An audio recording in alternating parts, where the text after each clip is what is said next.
रखा है।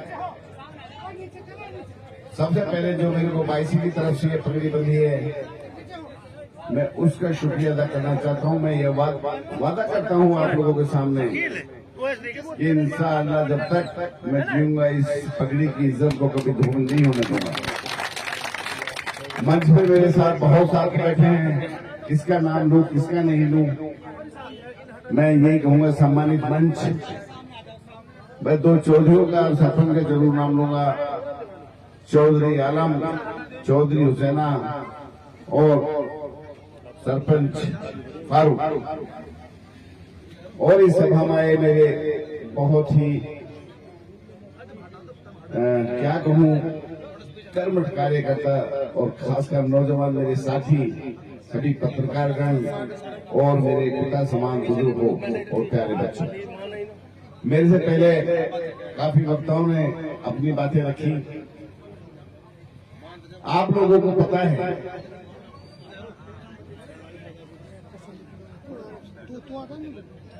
कि जब कुछ दिन से सिलसिला चला रहा था, इलेक्शन सर पे था, टिकटों की मांग चल रही थी, तो ये सारे जो आज कोई आई नदी में भाग गया, कोई जज्बा में भाग गया, कभी कोई झंडा उतार रहा है, कभी कोई चला रहा है, इनने सोचा कि शेर कुछ दिन के चला जाता है तो जंगल खाली हो जाता है। इनको ये नहीं पता कि शेर वापिस भी आता है।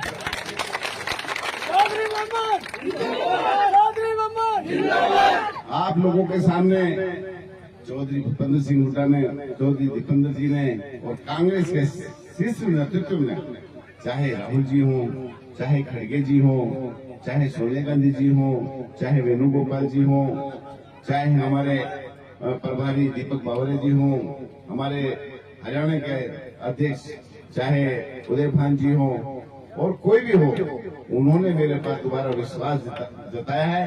मैंने हुड्डा जी के सामने भी कहा था और फिर कह रहा हूं कि इंशाअल्लाह इस सीट को हरियाणा में के इतिहास बचाएंगे और इतने वोटों से जीतेंगे ताकि आने वाला इंसान ये सोचे कि इससे बड़ी जीत कैसे होगी। वो संभव तभी है जब आप मेरे सब साथ हैं। मैं जितना आप लोगों का एहसान बंद हूं वो मैं जानता हूं, क्योंकि मैं राजनीतिक परिवार से भी नहीं था। तब भी आप लोगों ने अपनी पलकों पे मुझे बिठाए रखा। 2002 से मैंने राजनीति शुरू करी थी, आज 22 साल तकरीबन हो गए। तीसरी बार मेरे को नेशनल पार्टी का सिंबल मिला है। एक बार मैं इंडिपेंडेंट लड़ा था, लेकिन मैंने कभी हिम्मत नहीं हारी। इंशाअल्लाह आप लोगों ने मेरे को विधायक बना के विधानसभा में भेजा था। ऐसी कोई सी बात नहीं रही है जो विधानसभा में मैंने आपकी नहीं रखी।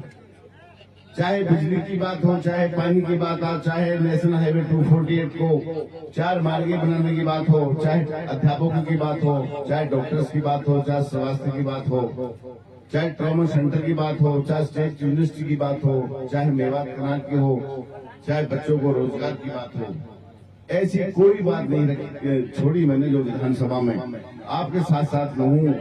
और पुराना की मांगों को भी मैंने विधानसभा में आप लोगों के सामने रखा। मगर इस सरकार को परवाह नहीं है, ये नहीं चाहती कि मेवात का विकास हो, मेवात के बच्चे पढ़े, मेवात के आदमियों का स्वास्थ्य अच्छा रहा, मेवात का ट्रैफिक जो रोड बने हुए हैं वो यहाँ अच्छे बने।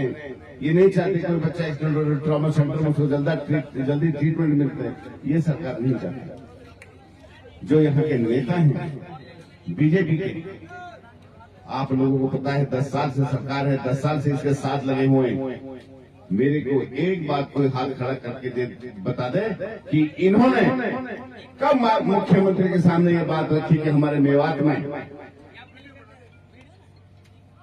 4 लेन की कमी है, हमें स्टेट यूनिवर्सिटी चाहिए, हमें मेवात करना चाहिए, बच्चों को रोजगार चाहिए। ये बता दे इन्होंने बातें कब रखी। आप लोगों को खूब पता है इनको कुर्सियों की जरूरत है, चापलूसी करना जानते हैं। आप लोगों से मिलना तक ये नहीं चाहते। आप लोगों के सामने उदाहरण है। हमने भी इसको बता दिया, इनको सिखा दिया कि इंशाल्लाह आप चाहे पूछो मत पूछो, चाहे कोई भाई मुझे काम में वोट ना दे रहा हो, मैं उसके भी घर जाके उनके सुख दुख में मैं शामिल होने का काम करूं। आप लोगों ने जो मुझे प्यार दिया है, आज जो 22 ने, मैंने यहां से सोचा था कि मैं 22 से शुरुआत करूंगा और इंशाल्लाह इतना बड़ा हजूम मेरा नॉमिनेशन में नहीं था जो आज मेरा नॉमिनेशन की बजाय जो आज स्वागत मेरा 22 में हुआ। मैं ये बताना चाहता हूं कि जब जब भी मेवात में